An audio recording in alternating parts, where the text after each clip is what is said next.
friends, Jewel, back with another super cool astrology video. I want to talk about the Sun opposing Uranus in the birth chart and what happens when we have this super dynamic aspect here.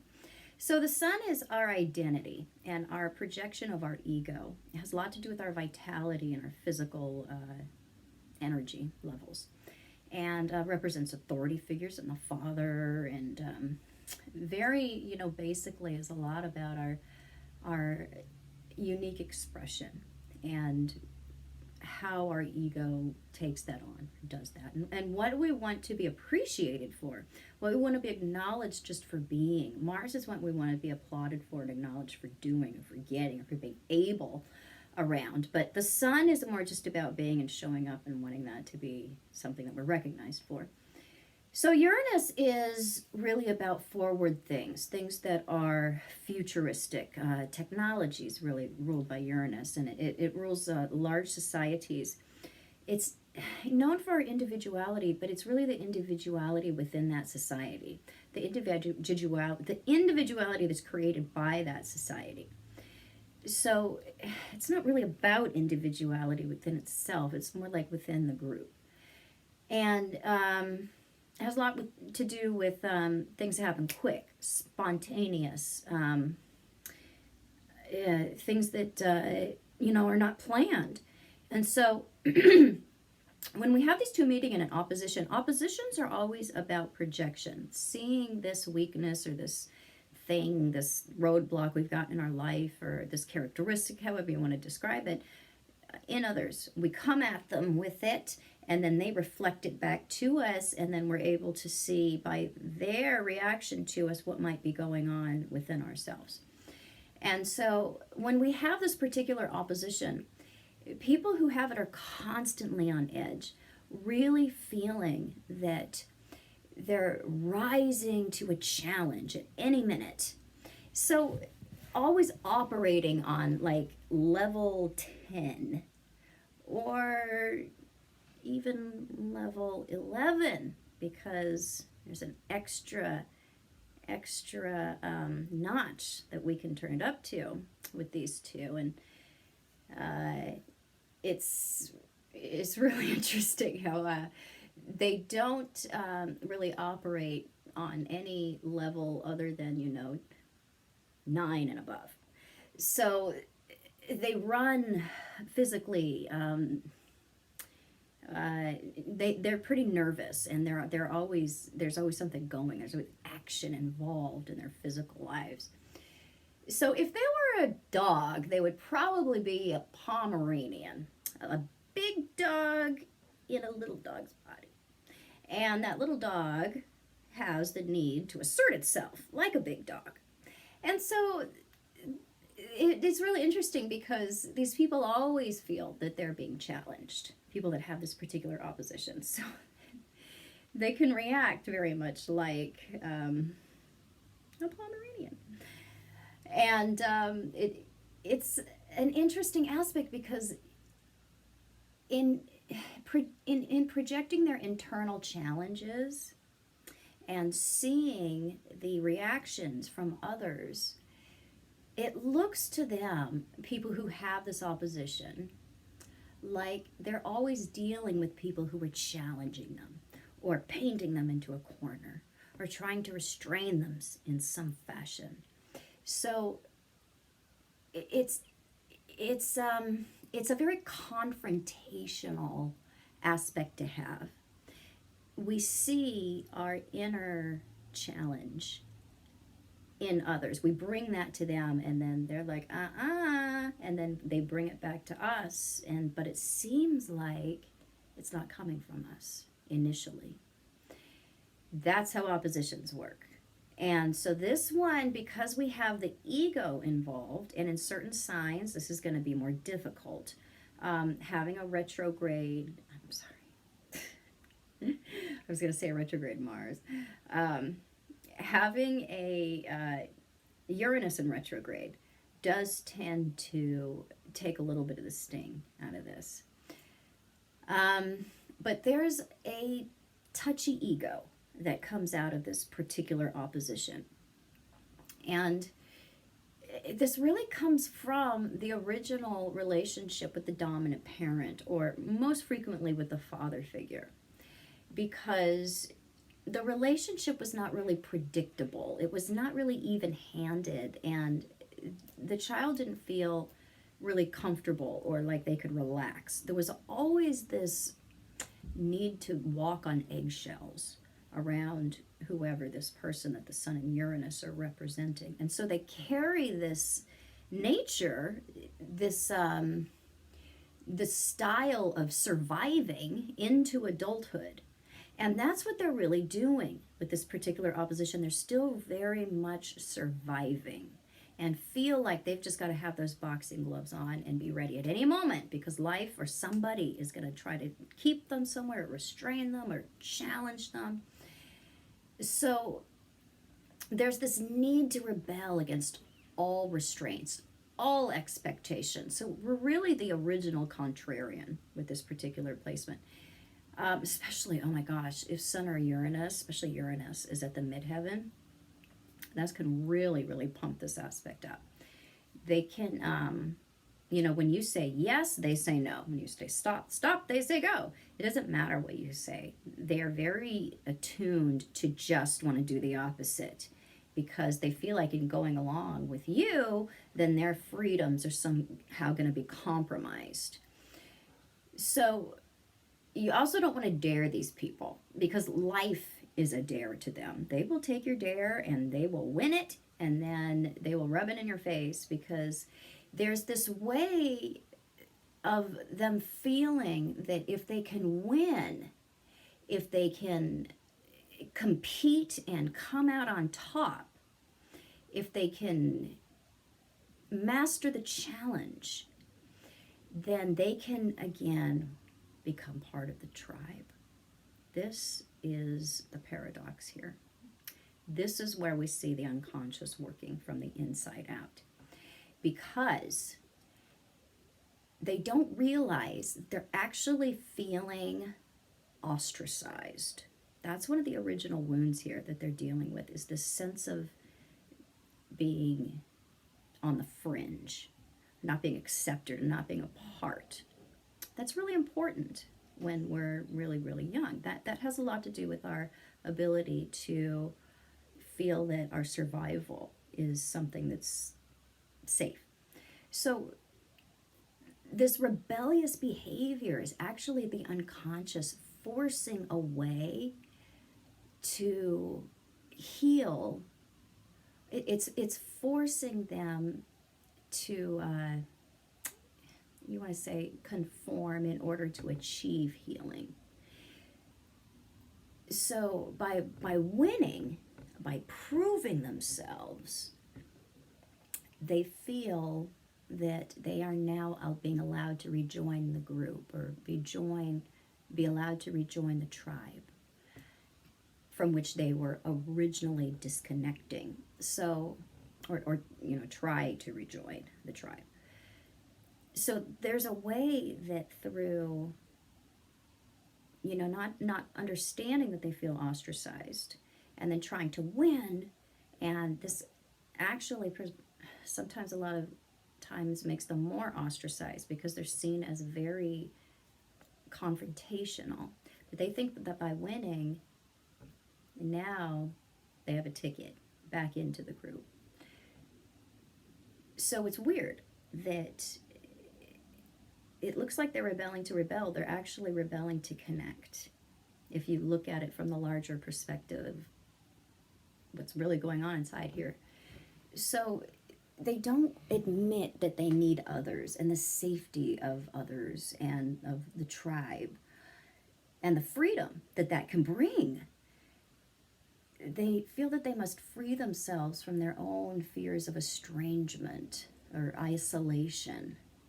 And they don't really know that, but that's what's actually going on here.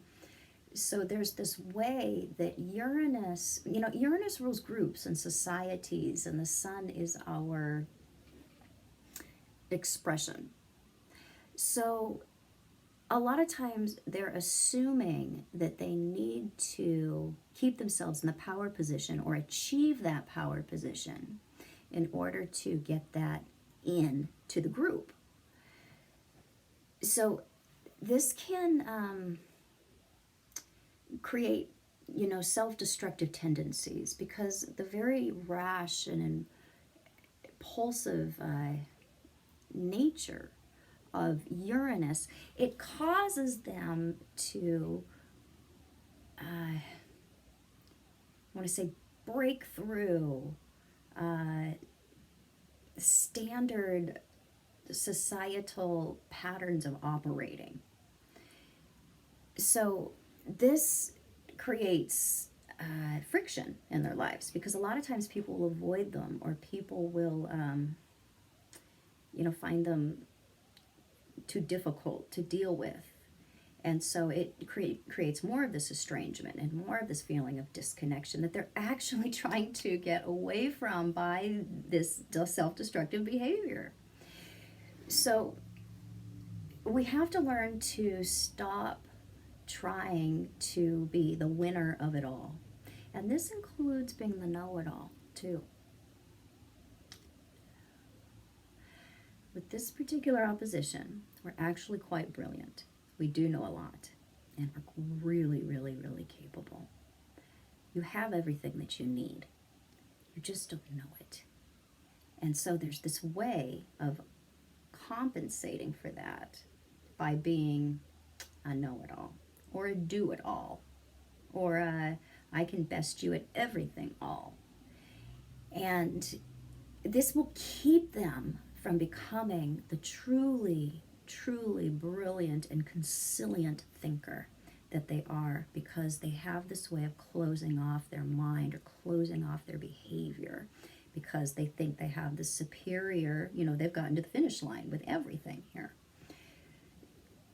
So, they're quite brilliant, but they've got to humble themselves if they're going to really, really reach their potential. Because, again, we need to be rejoining society rather than being so abrasive that we find ourselves on the fringe of society and of relationships, and that disconnection grows. People will avoid you because you are obnoxious, and the thing is, you're worthy of more than most people around you. That's the paradox here. You really are worthy. You have a lot to offer, and you are capable. But until you understand that and stop trying to have others give you these opportunities to prove that to yourself, because it's not proving it to other people, you're proving it to yourself. Accept it. Be it. Stop trying to master this through dueling with other people. You don't even have to go through all of that. You need to see your own capabilities and your own power and your own authority, and accept that, because that's what this opposition is teaching you anyway. Let's just cut to the chase. Let's just understand that you're masterful at what you think and what you do. You're excellent at technology and at all kinds of Uranian jobs. There is a humanitarian in you. There's a lot going on with you. You're very talented with this particular opposition. But until you accept that and you own that and stop trying to win it by having society agree that, yeah, you're the best boxer in town, just be it. We don't need to challenge everybody. You see a fight in everything, and it's not really there. You're fighting with yourself.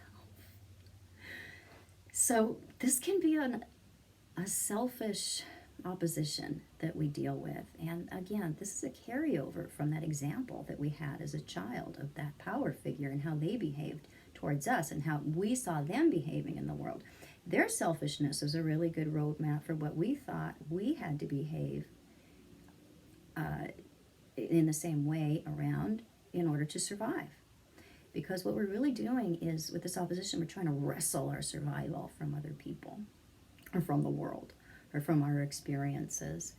And we do not tend to tolerate these same rebellious qualities that we fight for with this opposition in other people tend to be quite intolerant when it comes to what we will put up with, because we are so focused on our own freedom and our own side, making sure we're in the power position and that we can make that exit or that move or take that jab at any time and the other won't even see it coming. It creates tolerance issues with other people and then other people with us. Because where we're not willing to be tolerant, we can't expect other people to be tolerant with us unless you're dealing with a very, very highly evolved person or an astrologer who can see what's going on with you. So we make a lot of demands on others, but we're not willing to accept those same conditions. We want to set our own conditions with this particular aspect. And we've got to learn to see other people's point of view and not assume that we know it all. We have to come out of our place of perspective in order to really, really understand the other person's perspective. Just doing that doesn't mean that you're conforming. It doesn't mean you're giving in to anything. It means that you are really, really elevating yourself to a new level of understanding. When we can incorporate other people's perspective into ours, it helps us to see how things really are. It helps us to see the truth of things. We want to get as many different perspectives and enlarge in our perspective. And this is the gift that we get with this opposition if we're using it to our advantage and not being a jerk and not going through life being expectant and not allowing other people to be as they are when we insist that we are as, should be as we are. And we've got to be humble. And when we are, we really shine with this opposition. You're challenging yourself. And this has beauty in it, in that it will force change. That change can be upsetting and irrational with this particular aspect because they don't realize the consequences of their actions in the moment. This is how Uranus functions with this one. The consequences of their impulsivity tends to be apparent after the action has already been taken. And this is really the way that Uranus forces this regular reassessment of our freedom or of our limits. And so it is an inherently self-destructive aspect to have. That doesn't mean that everyone who has it is living a self-destructive life. This is one element of your personality. You could have much other things going on that are very balancing or modifying, and this can just be one part of your character. Or, if one of these planets is ruling the ascendant or is involved with the descendant, we can really have this be a major challenge. One aspect alone is never going to tell you everything about somebody's character. We look at the entirety of everything when we give a real natal chart analysis. But in learning about how the separate aspects work on their own, then we can put those together and learn to see combinations and patterns and then really pull it all together. So when I make these videos, they're about one thing alone, these aspect videos.